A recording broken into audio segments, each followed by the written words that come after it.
welcome back to the ZEZE MILLZ show. I know it's been a while, haven't seen me for a long time, but you know when I come back, after a while, I come back with the good stuff. I come back with the creme de la cremes of people, of artists, of music. Today, I have my childhood literally sitting in front of me.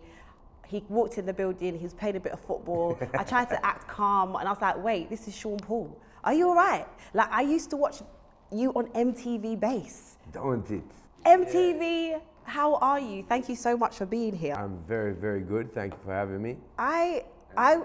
Sitting through my lateness and my coaching my son how to turn video games on FaceTime. That was very sweet. That was very sweet. I was saying to my production manager, I feel like the soft Jamaican accent is probably one of the most nicest things. You know, like that soothing is so nice. It's so, yeah. And he had the little cute Jamaican accent. It was really, I think it's lovely.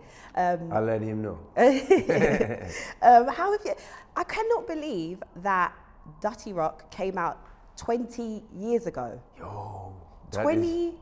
I cannot. That makes me feel old. First of all. Yo. 20 years ago. I can't even believe it. And I can't, I can't, it's not that I can't believe it, but testament to you and a round of applause to you because it's been out 20 years, but I was literally in the club last night and Like Glue came on and it popped off. Like people are bounce it and roll it and what? Like everyone's there dancing, singing along. When Give Me the Light comes on, it still pops off in the rave. Yeah, how does that make you feel? Do you, because even just now we've been watching the videos that were played in the back and you was watching it while I was setting up and you was like, I haven't watched these videos for ages. Ages, yeah. It feels amazing to hear the songs. Yeah. I do them all the time, so that's different from watching these videos. Right. Like seeing the videos and I'm like, damn, I look like a kid. I know, but you haven't aged though. I feel like you still look youthful. Thank you. There's some, and you haven't. You know, like some guys, they're getting older and they're really trying to keep up with the youth still. You've got a good balance. I appreciate that. I'm liking the low hair as well. Yeah, I was tired of the braids, then I got tired of the mohawk. You've done it all, haven't you? I try. I didn't do colors yet, and that would be probably very, very bad. No, if you do colors with this low one, it will probably look quite nice. I seen somebody with that the other day, but I know the dude, right? So he's walking past me, and I'm like, this dude got blue hair. But it look good. And I'm like, that's not so and so. And then he got in the car and drove off, and people were like, yo, that's so and so. Dude had blue hair. I don't know. It kind of looked like what can I say? Skittles. All right. What type of Skittles? But you know, in Jamaica, the blue Skittles. You guys have the best Skittles in Jamaica. In Jamaica, we have the best You've Skittles? got good Skittles. Over here, we just get the normal red, the blue. We don't get all the nice, like, tropical pink packets. And we don't get that over here. We don't, and all our drinks are rubbish now because they've taken the sugar tax out. So ginger beer doesn't even taste like ginger beer no more. Oh, that's horrible. KA don't taste like KA no more. Anything that have to sit on the shelf too long, it's really horrible anyway. That's true. So talk to me about what's been happening. You've got a new album coming out called Scorcher. Yes, ma'am. And I noticed that you got quite a few good collaborations on there. I see you got a song with Gwen Stefani, Shansia. You got Style OG on there. Yeah, when you bring out a new project, how do you decide who you want to work with? You've been doing this for ages now, and also at the point in your career where you are, when you release albums, is it just for fun now, or do you care about the numbers and where it charts, or is it just like passion projects now? Loads of passion projects for you? There's a little bit of both in terms of I do care, but I don't take it to heart if a song I feel is like really hot doesn't go. But mostly it's passion, you know what I mean? I just want to record still. Yeah. Yeah, I've proved myself to myself. And so right about now it's like it's about partaking in the history, especially of Jamaican music. That's why when the pandemic hit, I had nothing to do. I travel a lot, tour a lot. Yeah. So I was like, you know what? This gives me perfect time. I'm always complaining. I tour too much, don't have studio time. Go in the studio. Right. And so we did 2 albums. One was Live and Living last year. That was up for the Grammy. And that's more hardcore dancehall oriented. And the reason why that's like that is because I was just in the mood for it. You know what I mean? I'd done many years of the collabs with the, Clean Bandits and Marie, and those songs are awesome. but I just kind of feel like I personally was lacking, like, you know, the real vibes to sing back, you know, certain songs like that. So we did Live and Living. It had people like established artists like Buju Banton, Busy Signal, Junior Gang, you know what I mean? And then it had the younger cats like Governor, Skillibeng, Massacre, Intense. So it was a real collaborative project. And then at the same time I was working on this one that's called Scorcher. Yeah. And Scorcher was more of, I would say, the more international approach to production and to, you know, bridges in the song and pre-choruses and that type of thing, and then the step outs, you know. So to answer the first part of your question, how do I come up with that? I just keep working, and whatever sounds like, you know, this can be a big song this summer, ends up, or, you know, not just this summer, but this can really fit into the musical atmosphere nowadays. Then I work with it. So some of the songs are brand new, like I would say Earthquake, brand new tune. It's a song on the album talking about shake that thing kind of vibes. And then Light My Fire, which features Gwen Stefani and Shenseea. I've had that for a couple of years now. Okay. But I just didn't feel like it was the right time. Before Shenseea became Shenseea? Yeah. Right. That's yeah. Shenseea, we've been working with her since she was 19, man. She's awesome. She's so good. She's so good. We took her on tour in UK and Europe in 2017. Wow. Just to kind of try introduce her to a bigger crowd.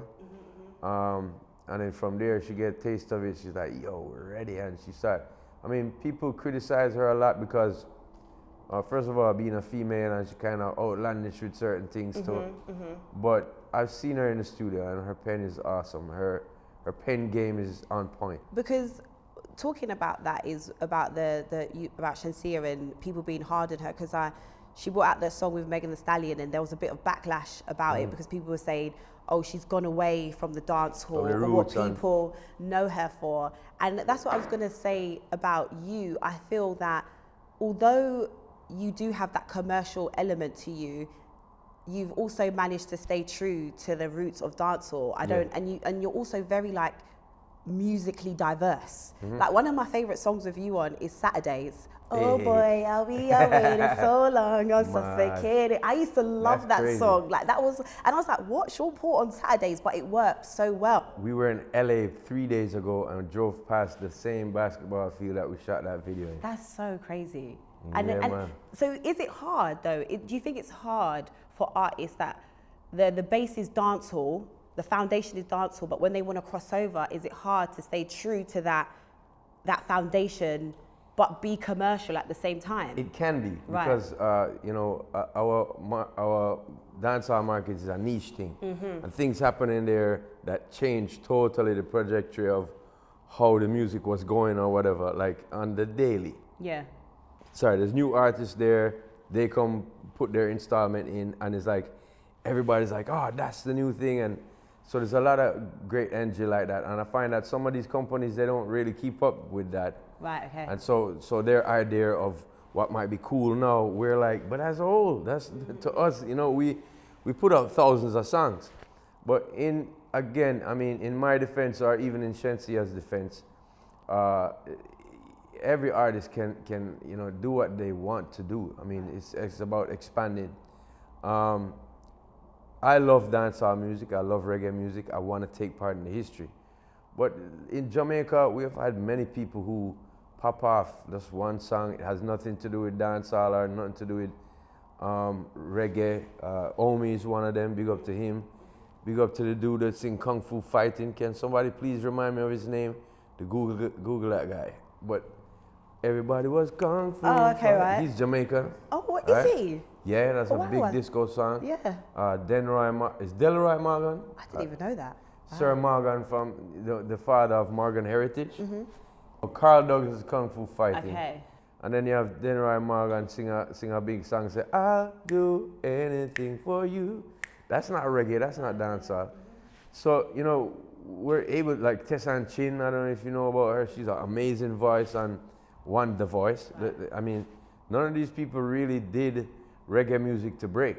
And so, you know, there's still greatness and a good deal of success that could happen. So I mean, if Shensia feel like she wanna do that, she could do that, man. I just, you know, we as dancehall support her and love her to this point. So yeah, there's bound to be a backlash when she says, I want to do some pop stuff now, you know? But love to her, man. Would you say that, I mean, personally, I would say that Sean Paul, I'm saying it like you're not here, but I would say Sean Paul commercialized dancehall, in my opinion. I helped to. Well, you definitely helped to, 100%, but I would say that, and probably people will correct me or be like, no, whatever. But I would say for me, dancehall became mainstream when Gimme the Light came out and all of these songs that was on MTV. I'd go to school and the girls that weren't from, like the white girls, the little white girls at my school were all doing it. Yeah, like they were all doing it, and it became a thing. Like everyone knew about Sean Paul, everyone then knew about dancehall. And what was that like for you? How did that feel, knowing that you kind of was at the forefront or the face of dancehall? That's an awesome feeling, seeing being that, like when I started, I never wanted to tell anybody, oh, yo, I spit rhymes and things, because it was kind of like, people look at you as like, what do you think you're doing, bro? Right. You know what I mean? You can't do that. Yeah. Like I remember telling friends, they're like, yo, check this out, in the car, they drive in, they're like, who is that? And I said, me. And then they're like, that was the response. Like, I was like, all right, let me take this out then. You know what I mean? It just didn't seem like plausible. I'm from uptown and... I was sorry to interrupt. I actually read somewhere that your family, you're into swimming. Like they competed competitively, and that's what you was kind of doing on the roads to that. And then you was like, nah, I want to do the music thing. So it wasn't really like nah. Okay. It was a gradual thing. I always loved music. My mom always, you know, sang different kind of songs with me and to me, and played the record player back in the time. Right. And then, you know, by the time I was 15, I thought I'd be a producer. And then about 17, I'm like, yo, I started to rhyme. I'm like, yo, I'm really good at this, I think. Yeah. And so I played for friends and they get the weird reaction. And then it took about 6 years for me to get my own courage up, prove myself to myself, yo, what you have is a different perspective in this game. Yeah, you're born here in Jamaica and thing, but I have the perspective of people like my mom showing me Beatles and Cat Stevens songs from as a kid. Right, okay. So different types of melodies that exist outside of the genre was things I was kind of fed on and grew up on. And I think it just helped me to stand out melody-wise. I mean, you are a product of your environment. And so my environment included, my musical environment included not only what was being created and played in Jamaica, but other stuff too, you know. My aunt, my mom's sister, she still owns a sound system called Sparkles. And they used to play a lot of carnival music, but they used to use our yard for the party, because we had a front yard that was kind of proper, you know what I mean? So they charged people for coming, and they would do Halloween parties or Easter parties, and me and my brother and my cousin would set up the bar, and then we would set up the boxes here and there, wait for people to come in, and watching, you know, the girl them come out and do them thing, the naughtiness, as my English grandmother would call it. And like just catch the vibe from there, you know what I mean? And then starting to do those rhymes at about 17 years old, follow people to the studios, be a fly on the wall, watch Bunty Killer voice, and be like, oh wow, this is cool. Like I love the way they're just, you know, they know their life and they're speaking about their life and coming up with the stuff on the fly, you know what I mean? Up to this day, like people like Skeng, he comes to London, and they go, here's a big track, and he goes, London, dun, dun, dun. He's talking about now. Right. He's talking about, I'm here in London for the first time. It's kind of like a celebration of now, and I love it. And so that's what happens with dancehall artists. I mean, you develop your own, and you come with a sound, whether you were inspired by somebody else. Big up Supercat, Shabba Ranks. To me, they're my G's in the business that I looked up to. And I always thought dancehall was like, so like, things in Jamaica in general. There's so much good things, and I want people to know Right, it. yeah, You know what I mean? Because what people hear about is a lot of negative, which is there, yeah. But then the great things, and like just like this video, the dancing, we introduce what happens in a dance hall right there. Like, you know, when we're kids, you're coming up and you hear about ska music, you know, ska music, and everybody was doing the same dance. Right, yeah. Well, our generation started to do, you know, bogle and different butterfly, different types of dances that everybody got into at the same time. And it caused a thing, you know, so I was like, yo, this could be shown in a different light, how they're showing us. Like, that's what I'm saying. That's what I feel like you done. The negative connotation around like our music and whatever. You then came with this kind of the dancing and the videos. Like you're speaking out your videos. I remember the videos growing up. I remember Get Busy. I remember Light. I remember I'm Still in Love. That's like one of my favorite songs still. One of my favorite videos. I'll watch that. And I was just saying to you, thank you. We started filming that. When I first started, my thing was, I didn't think there was enough representation of darker skinned women in videos. And I was watching them with you just now and I was like, wow, one thing you did, you always had like a dark skinned leading lady or, you know, and that was nice to see growing up. Great. I remember my mum as well. And I think that's what it is. You appeal to a lot, you appeal to different generations. So my mum would watch Get Busy and she'd be like, that reminds me of when we used to go to the Shubbeens back in the day. Like, yeah, you had to go through the kitchen, say hello to the parents, then go downstairs. Then you probably would get chucked out because everyone was making too much noise. So all of these things, that's what I meant. I feel like you made dancehall seem palatable, even though it's always been palatable to the wider audience. Hear what happened. It's a lot to do with timing also. So preparedness meets opportunities is just a simple rule if you want success. And honestly, I think the world was ready in terms of, here came somebody named Shabba Ranks and like blew the doors down. I mean, a lot of people say me, but for me, it's him. And he blew the doors down and showed people this is our music. But the companies at the time weren't ready they didn't know how to market these types of things. So they put him together with R&B, Johnny Gill, with you know, Maxi Priest, and kind of R&B'd it out and hip-hop it out with KRS-One to present it to that wider base. Now that base is a few years later, you have a man like Shaggy come, and it's like, and then they're like, oh, people are getting used to it. So by the time I was about to be like on, there was a lot more palatable, you know, people saying, but they would also be saying, I love Shabba, but it's kind of like they presenting him to me like a rapper, like a foreign. So and we didn't always show the aspects of what is dancehall life and Jamaican life. When I came into the game, I decided to try to make my first CD an interactive one before even the internet was a huge thing. I had a CD with a video on it and a nice video of me saying, big up to the people, thanks for buying the album. That had never been done. And things like in the videos, I wanted to show people just the exact vibes that I get when I'm a kid. I'm like, this is perfect right now. I'm in the dance, homegirl is rubbing it on me. I'm drinking a nice thing, I'm smoking on one, there's a sun, there's a moon up there, stars, cool breeze, loud music. Like, I'm like, I love this, people should know this. And when we do it in videos, we want to represent it. I'll tell you a funny story about Gimme the Light.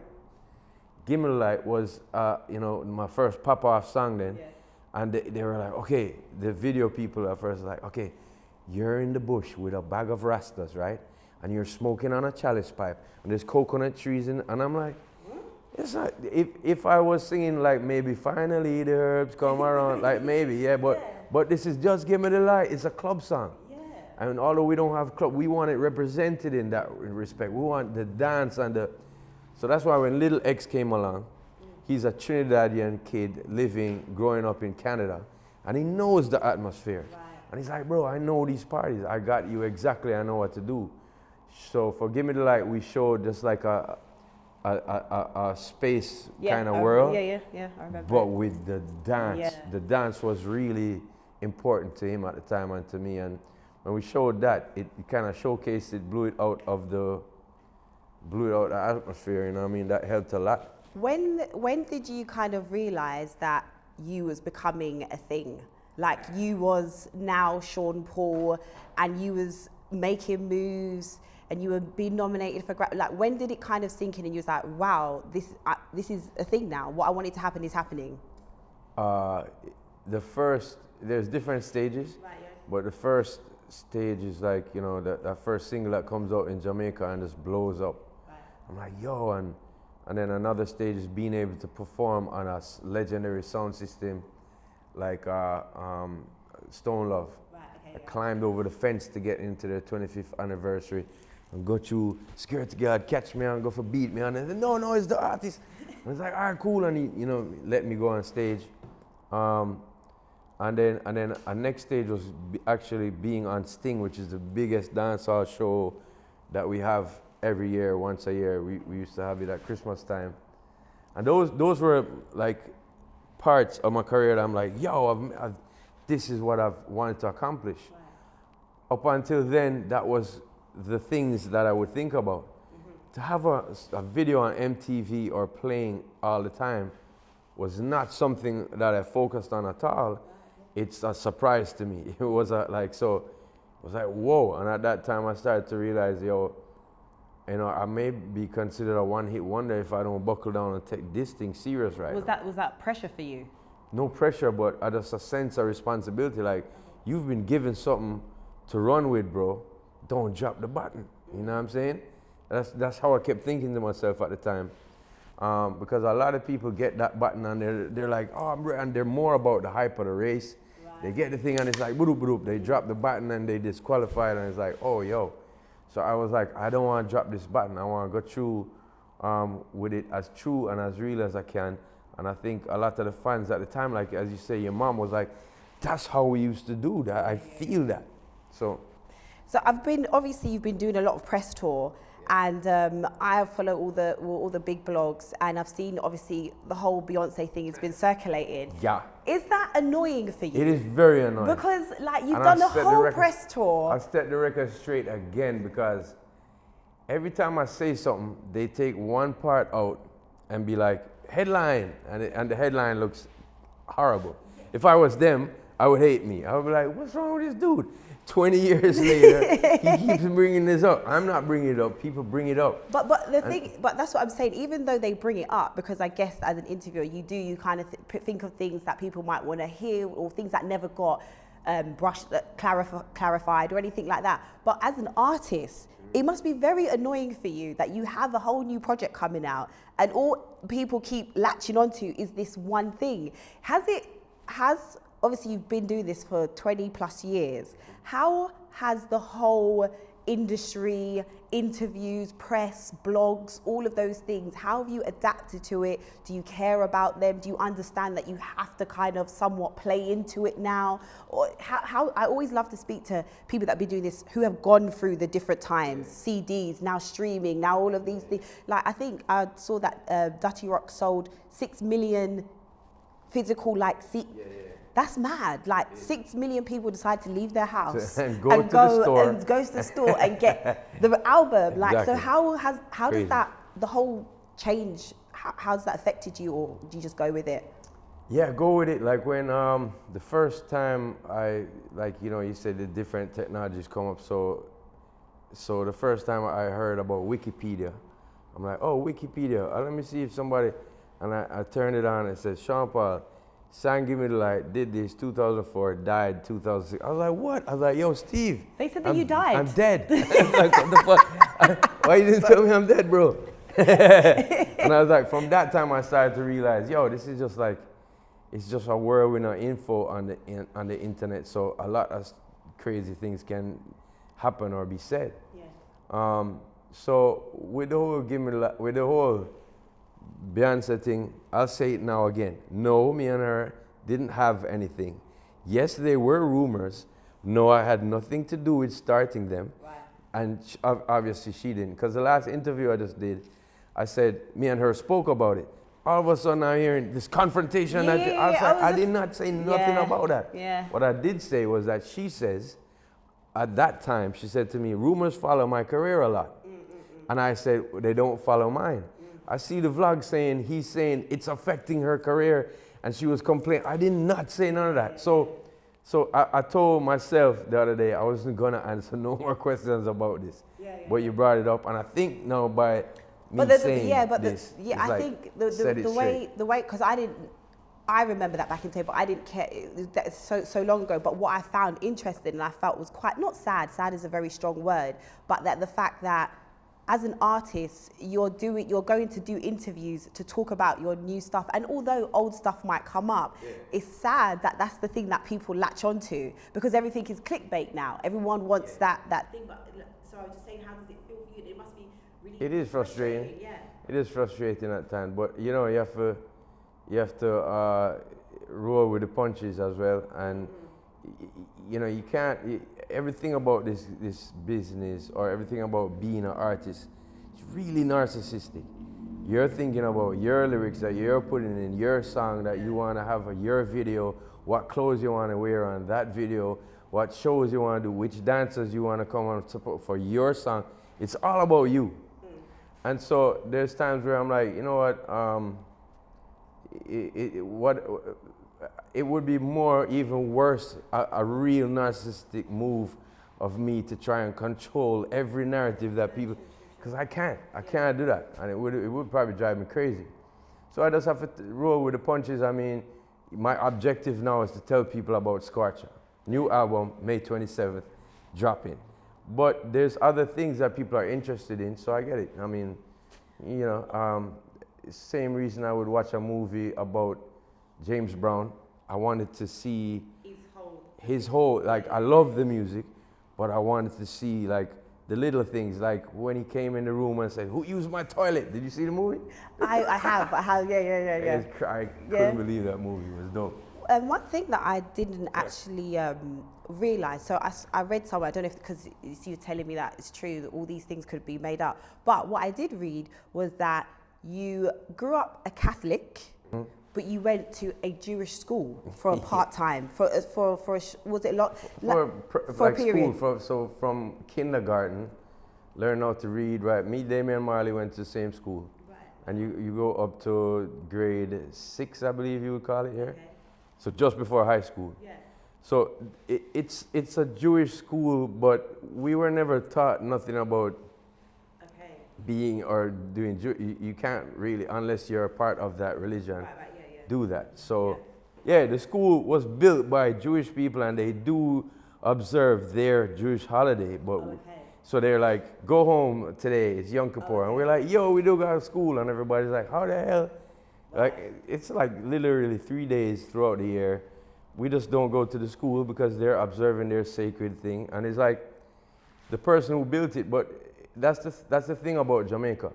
He was a Jewish businessman, built the school, but the integration with everybody else who's there, who people are Seventh-day Adventists, people are Catholic, people are, Rastafarian. It's truly like what we say in our motto: out of many is one people. Right, yeah. So it doesn't come like we don't have the separation or segregation as you can't come in here. Right. If you pay the school fees, you can come and learn. Right, yeah. So it had nothing to do with being, learning, like actually practicing Jewish traditions. Yeah. It's just a school. I mean, yeah. So when I read, I thought that was really interesting. And you a lot of things about my background is crazy. Yeah. When I was reading, I was just like, wow, you've had, and what's your heritage? My grandmother comes from Coventry. That's my mom's mom, in England. Right. She moved to Rugby when Hitler bombed the Blitzkrieg on that town. Wow. They went to Rugby. She met my grandfather. He was a Jamaican Chinese man. Wow. His parents came from China and Indonesia, went to Jamaica, started a shop, had 13 kids. He's the oldest one. He went to Trinity College here in England to study to be a doctor. I don't know what he said to her, but she was like, I'm going with him. And she left in 1949 or something, right when the war was like 1950 or so. My aunt was born 50, my mom was born 51, and she's been there ever since. On my father's side, the name Henriquez, which is my last name, has been in Jamaica since the Columbus days. And I said, Dad, where we come from? He said, we're Portuguese horse thieves. And I said, what do you mean? He said, it was shipwreck on Jamaica, and we stayed there. And you know, his mom is a mulatto, as people would like to call it, mixed with black and white. And you know, his side is weird too.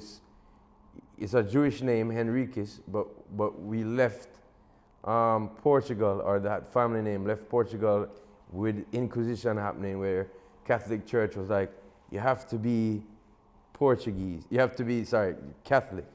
So they left and went to places like Brazil and the Caribbean and did their own thing. And I, you know, same way like when people ask me, you know your family in Portugal? I'm like, nah.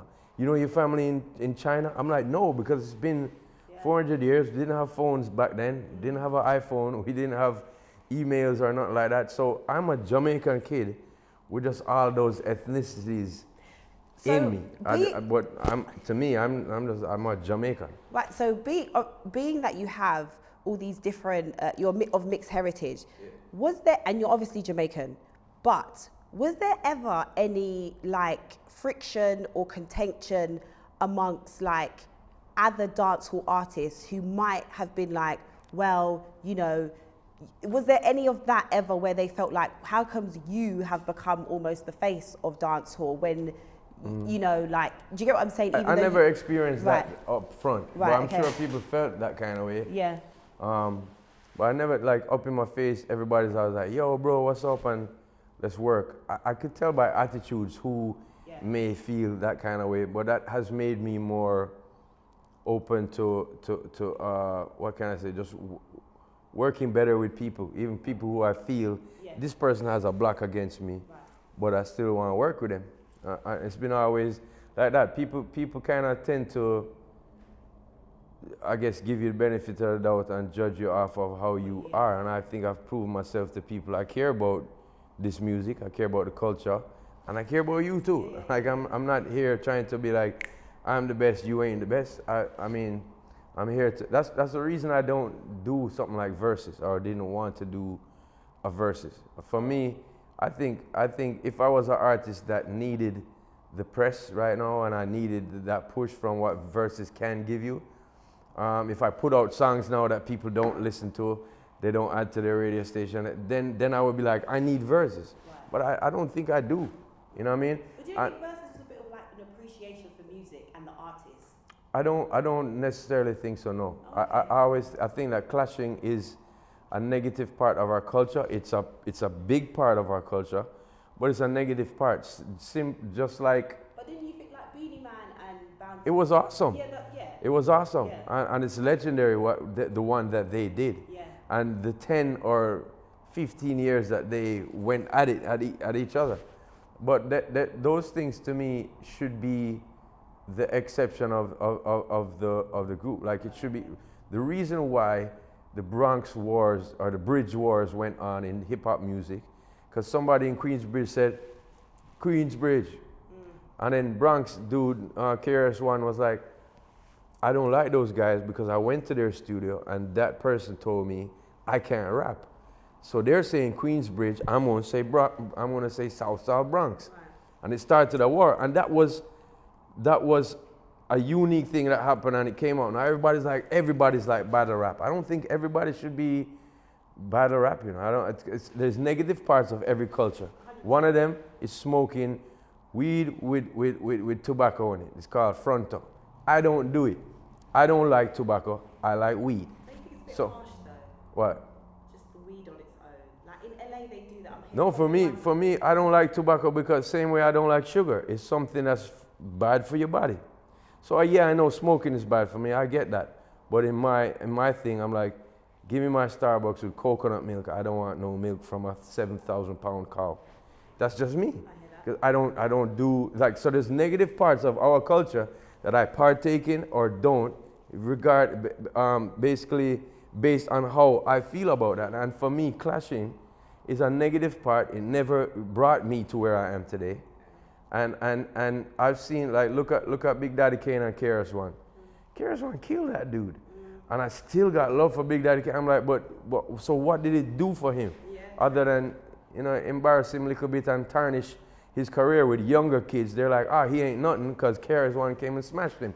They don't know what Big Daddy Kane brought to the game at the time when he did and how he did it. So for me, it's like me go clash against Shaggy.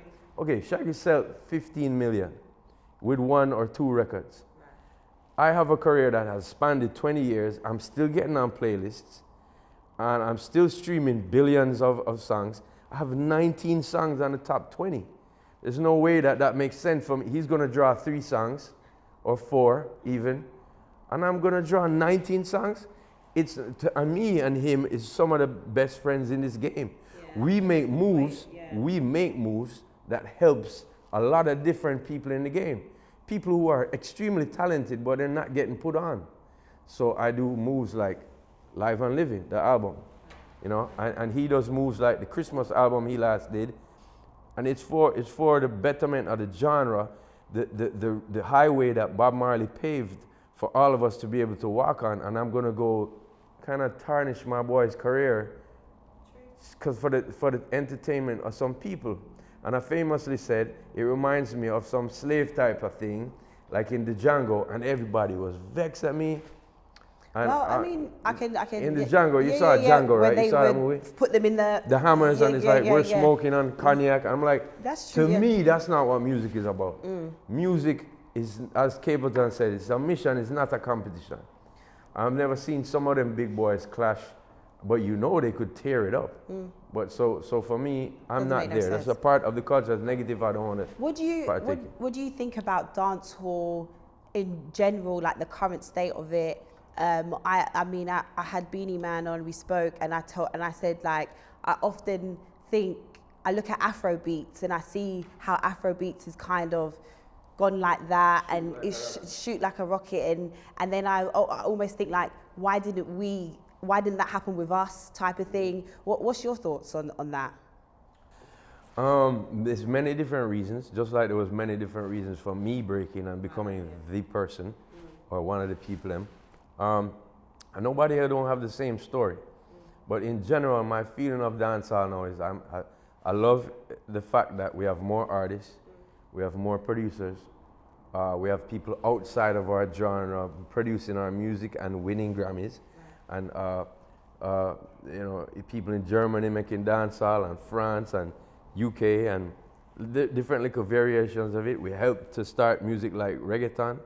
We help to influence them and inspire them. We help to influence and inspire a lot of what's happening with Afrobeat right now. If you hear the lingua and the talks, I didn't hear Fela Kuti sounding like that rhythm-wise, or even speaking like how some of these guys are speaking.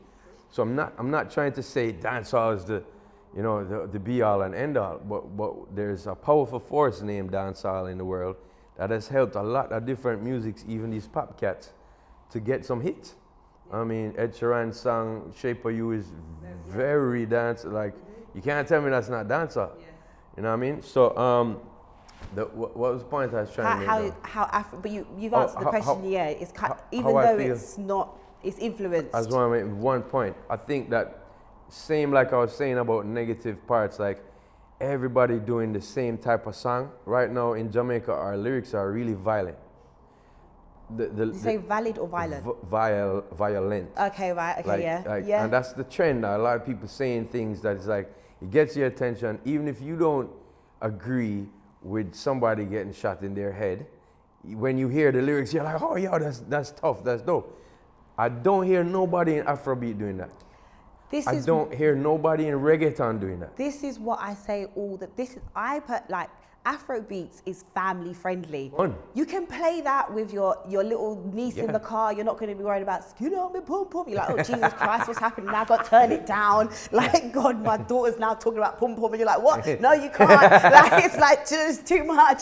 So it's like, to me, dancehall is not that. It's not. There are elements. And that's what I'm saying, I think, with you brought that family element where you can play it in front of your little child and it's not going to be oh God, are they going to start saying vulgar things? But I totally agree with you. I think some of the music is too vulgar. And I'm not saying it should never exist. Right, yeah. We have that in our culture where there's some bad man lyrics and there's some romantic lyrics and there's some funny lyrics. There's some really introspective lyrics. That's what dancehall is about for me. But now we're all on. Most of the kids spitting is about that, and to me that's. But would you not say that's just a little sad? Would you not say that's just music in general now? Like drill is quite, like drill's a massive genre and that's predominantly violent. Even rap in like all the little babies and all that kind of thing. In general, I would say music has become quite negative and not.